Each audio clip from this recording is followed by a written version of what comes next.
Let's start with last week. Deputy Commissioners Chuck Johnson and Claire Wilson both resigned from their positions.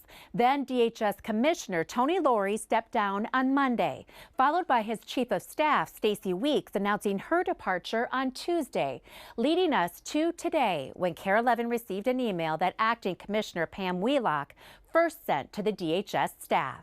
In the email to DHS employees, Wheelock writes Deputy Commissioners Chuck Johnson and Claire Wilson have rescinded their resignations, which I welcome as a way to ensure continuity that will benefit the organization during this transition period. So Johnson returns to his post, leading the agency's budget development, financial analysis, and information technology. And Wilson returns to her role, leading children and family services, healthcare, and other areas. Now here's why all this matters. This department is the state's largest, according to its own website, serving more than 1 million Minnesotans, many of them vulnerable, including the elderly, children, and those with disabilities.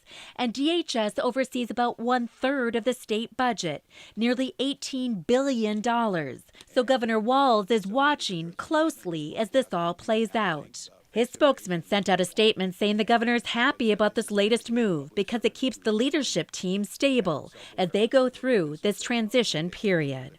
I did reach out to the Department of Human Services today, but no one agreed to an interview. We also did not hear back from the now former DHS Commissioner Tony Laurie. Back to you.